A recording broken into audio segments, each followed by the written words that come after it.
RCB versus CSK, absolute cinema.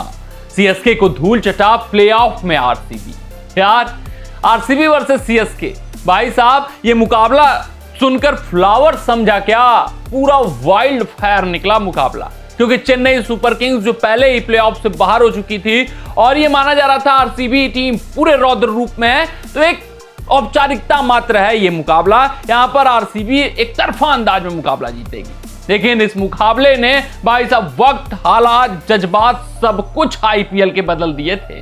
ये जो पिछले साल हुआ था आखिरी मुकाबला आरसीबी वर्सेस सीएसके का, उस मुकाबले की याद ताजा हो गई भाई साहब। क्या कुछ मुकाबला रहा, क्या कुछ नहीं देखने को मिला इस मुकाबला में, ये पूछिए ना।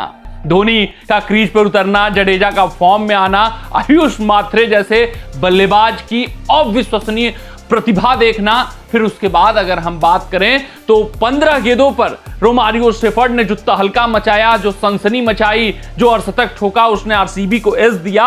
फिर यश दयाल, श्रेयस शर्मा, भुवनेश्वर कुमार के अंतिम 3 ओवर जिसने आरसीबी को मुकाबला जिताया।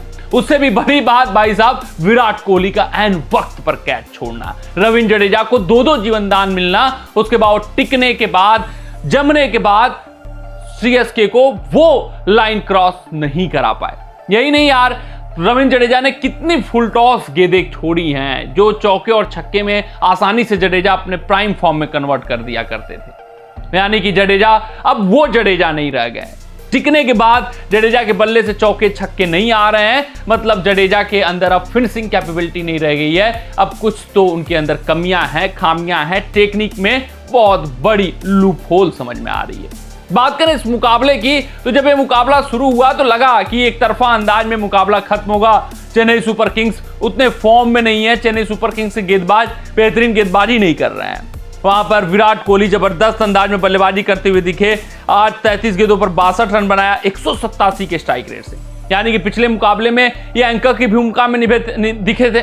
100 का स्ट्राइक रेट था उनका, तो आज इन्होंने दिखाया कि ताबड़तोड़ अंदाज में भी खेल सकते हैं, यानी कि जैसा देश वैसा भेष ही अपना सकते हैं। वहीं अगर हम आगे बढ़ें तो जैकब बेथल, इन्होंने भी बेहतरीन पारी खेली। 33 गेंदों पर 55 रन, 8 चौके और 2 छक्के, 166 का स्ट्राइक रेट रहा।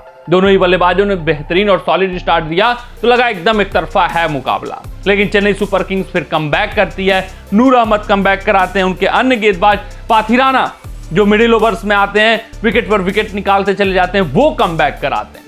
पूरी तरीके से ये महसूस होने लगता है कि भाई आरसीबी जो 200 पार कर रही थी अब 200 के अंदर सिमट जाएगी। लेकिन रोमारियो शेफर्ड आते हैं और सुनामी मचा देते हैं। 14 गेंदों पर एक खिलाड़ी 53 रन बनाता है, 4 चौके और 6 छक्के, 378 का स्ट्राइक रेट। यानी कि जो आरसीबी ढह गई थी, जो आरसीबी ने घुटने टेक दिए थे, वो आरसीबी फिर उठ खड़ी होती है। आरसीबी 200 का आंकड़ा पार करती है, 213, 5 विकेटों के नुकसान पर। और बात करें आखिरी कुछ ओवरों की, तो वो 15 गेंदों पर 56 रनों की पार्टनरशिप टिम डेविड और रोमारियो शेफर्ड के बीच में, उसने पूरी तरीके से आरसीबी को मुकाबले में वापस ला दिया होता है। फिर उसके बाद चेन्नई सुपर किंग, इनके लिए आयुष मात्रे का आज बेहतरीन बल्लेबाजी करना सबसे प्लस पॉजिटिव रहा।